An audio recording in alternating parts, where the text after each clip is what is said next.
बिहार में होने वाले विधानसभा चुनाव से ठीक पहले राज्य में मतदाता पुनरीक्षण कार्य जारी है।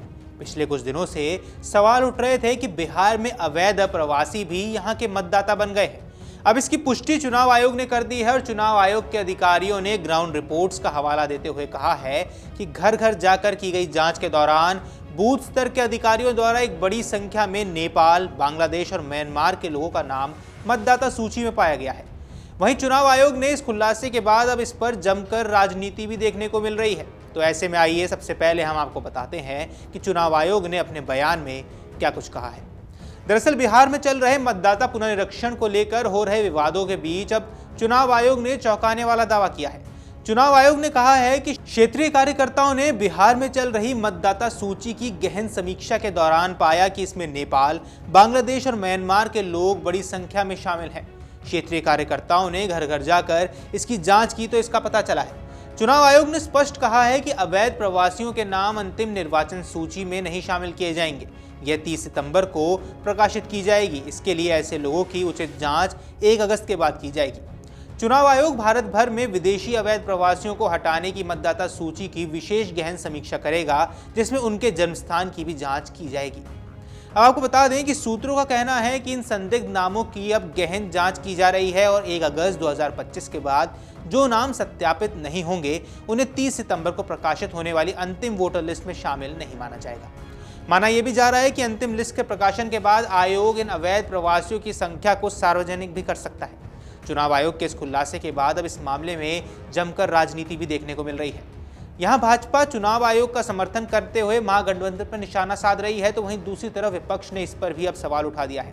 भाजपा नेता शहजाद पूनावाला ने महागठबंधन पर निशाना साधते हुए कहा कि मीडिया रिपोर्ट के अनुसार एसआईआर की चल रही प्रक्रिया में पाया गया कि 2003 की पुरानी मतदाता सूची में बहुत से विदेशी नागरिक, इसमें बांग्लादेश के रोहिंग्या समेत म्यांमार के भी अनेक नागरिक शामिल थे। उस समय बिहार में महागठबंधन आरजेडी की सरकार की थी।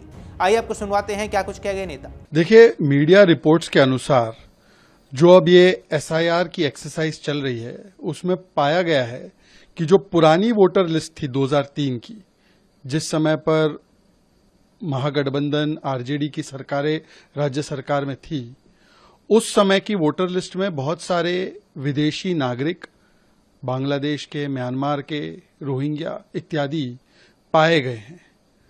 और आज जब उसकी क्लीनिंग हो रही है, संविधान ये कहता है कि केवल भारतीय नागरिकों को वोट करने का अधिकार है।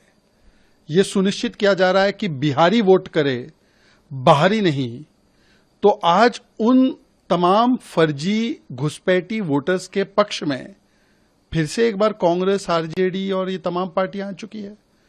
मतलब कि वो नहीं चाहते कि बिहारियों को अधिकार मिले। वोट बैंक नीति के चलते वो संविधान नीति को दरकिनार करके घुसपैठियों को वोट दिलाना चाहते हैं। इसीलिए ये पूरी एसआईआर एक्सरसाइज का लगातार वो विरोध कर रहे थे। वहीं भाजपा नेता सैयद शहनवाज हुसैन ने विपक्ष पर निशाना साधते हुए कहा कि मतदाता सूची के पुनरीक्षण को लेकर कई लोग सुप्रीम कोर्ट गए और सुप्रीम कोर्ट ने इसे रोकने से इनकार कर दिया। रोहिंग्या, बांग्लादेशी, बर्मी और नेपाली मतदाता सूची में पाए गए हैं। बिहार के मुख्यमंत्री को चुनने के लिए बिहारी बिहार में वोट देंगे। बिहार के मतदाताओं को डरने की कोई जरूरत नहीं है और चुनाव आयोग का पूरा सहयोग करेंगे। देखिए, वोट का वेरिफिकेशन हो रहा है। एसआईआर जो योजना है उसके अंदर कोई विवाद नहीं है। अच्छी नीयत से चुनाव आयोग ये काम कर रहा है। चुनाव आयोग एक संवैधानिक संस्था है जिस पर पूरे देश को यकीन है। एक नहीं अनेक चुनाव कराए हैं और उस चुनाव में बहुत अच्छे से उसको हैंडल किया, दुनिया में प्रशंसा हुई है। अभी जो वोट का रिवीजन है, जो वेरिफिकेशन हो रहा है, उसको लेकर कई लोग सुप्रीम कोर्ट भी गए। सुप्रीम कोर्ट ने रोक लगाने से मना किया और वो वेरिफिकेशन जारी है। कुछ सुझाव भी सुप्रीम कोर्ट ने दिया है जिसके लिए बाध्य चुनाव आयोग को नहीं किया है। अब जो वेरिफिकेशन हो रहा है उसमें कुछ रोहिंग्या मिल रहे हैं, कुछ बांग्लादेशी मिल रहे हैं, बर्मा, नेपाल के लोग मिल रहे हैं।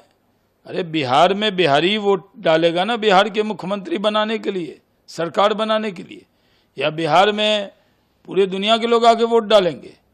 जो बिहार का वोटर है उसको डरने की कोई ज़रूरत नहीं है।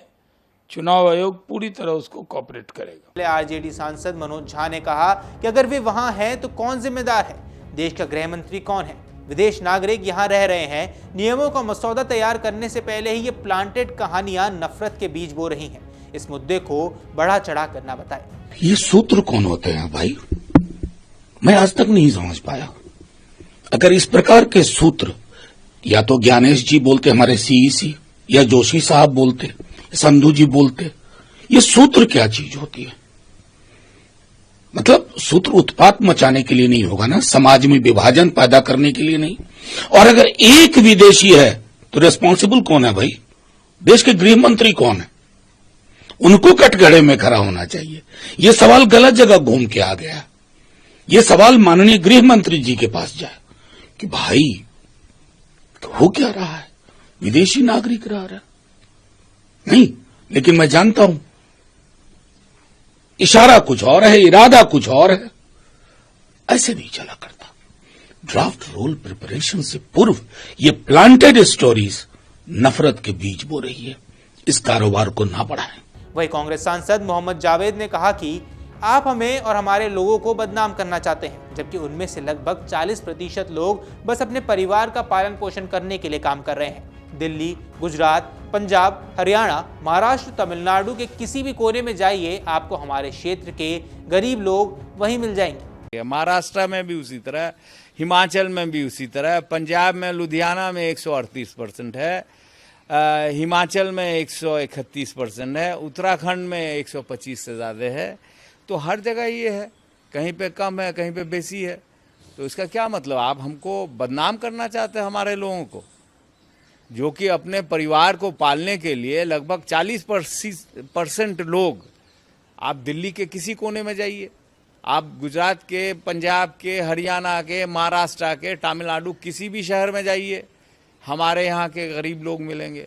अगर हम ना जाएं तो इनका चक्का जाम हो जाएगा, सड़क पे आ जाएंगे वो। और यही बरगला के हमारे लोगों को पीछे रखना चाहते हैं। यही बरगला के हम लोग जब 12-13 साल से लड़ाई लड़ रहे हैं कि एएमयू का शाखा जो सोनिया गांधी जी ने, मनमोहन सिंह ने जीत दिया, तो उसका आप अभी तक पैसा नहीं दिए, टीचिंग नॉन टीचिंग स्टाफ नहीं दिए। वो चाहते हैं कि पढ़ लिख लेगा, यहीं पे अगर सुविधा होगा तो उनके यहाँ कौन गुलामी करेगा। तो ये लोगों को बरगला के, लोगों को सही चीज़ नहीं बता के, गलत आंकड़े पेश करके लोगों को गुमराह करते हैं। इसी बीच आरजेडी नेता तेजस्वी यादव ने चुनाव आयोग पर निशाना साधा और उन्होंने कहा कि चुनाव आयोग बता रहा है कि 80% से ज्यादा फॉर्म भरा जा चुका है। हम लोगों का फॉर्म अभी तक नहीं भराया गया है। आयोग को बताना चाहिए कि उनका जो दावा है कि 80% से ज्यादा फॉर्म भरा जा चुका है वह सच है या फिर क्या है। चुनाव आयोग ये नहीं बता रहा है कि जो फॉर्म भरा गया उसमें कितने सत्यापित हैं और असली हैं। फील्ड से हम लोगों को बताया गया कि मतदाताओं को जानकारी तक नहीं है कि उनका फॉर्म भरा जा चुका है। चुनाव आयोग का दावा जमीनी हकीकत से विपरीत है और सुप्रीम कोर्ट के आधार कार्ड और राशन कार्ड को लेकर सलाह के बावजूद भी चुनाव आयोग ने अभी तक डॉक्यूमेंट को लेकर कोई संशोधन नहीं किया है। बीएलओ हो या नागरिक, सब कंफ्यूज्ड हैं। चुनाव आयोग फर्जी अपलोडिंग की सूचनाओं पर अब चुप है। आपको बता दें कि बिहार में इसी साल चुनाव कराए जाएंगे, जबकि असम, केरल, पुडुचेरी, तमिलनाडु और पश्चिम बंगाल जैसे 5 अन्य राज्यों में विधानसभा चुनाव 2026 में निर्धारित है। लेकिन बिहार चुनाव से पहले मतदाता पुनरीक्षण को लेकर विपक्ष लगातार सवाल उठा रहा है। वहीं चुनाव आयोग के इस खुलासे के बाद अब एक बार फिर से विपक्ष और सत्ता पक्ष आमने सामने आ गए हैं। इस पर आपकी क्या राय है, हमें कमेंट बॉक्स पर जरूर बताएं। फिलहाल इस वीडियो में इतना ही। नमस्कार। अगर आप ये वीडियो YouTube पर देख रहे हैं तो हमारे चैनल को सब्सक्राइब कर बेल आइकन दबाएं और Facebook पर देख रहे हैं तो हमारे पेज को लाइक करें।